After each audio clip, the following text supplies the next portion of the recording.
support as we move this in its first reading.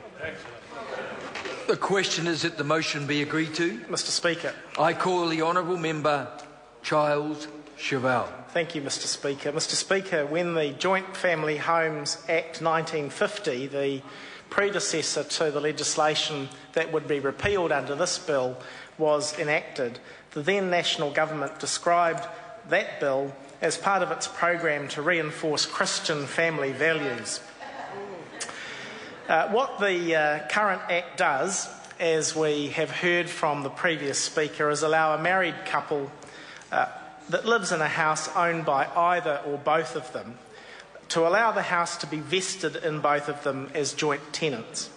Originally, there was a great deal of benefit in doing this because it would save potential liabilities for death duties, unsecured creditors not incurring gift duty, and other anomalies that have now been excised from the statute book.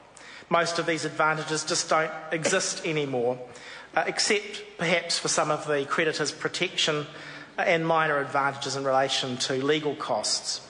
And so that's why in December 2001 the Law Commission recommended that the bill be removed from the statute book. The Law Commission points out in its report that the legislation discriminates against single owners. It's anomalous given the way in which our society has evolved. It discriminates against those in de facto relationships.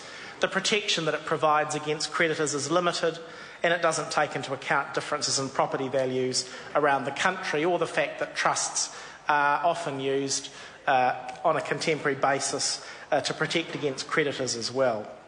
Sir, the Law Commission report is an excellent report. The bill replicates almost exactly the Law Commission's recommendations.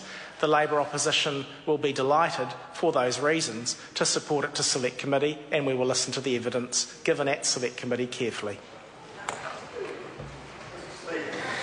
I call the Honourable Member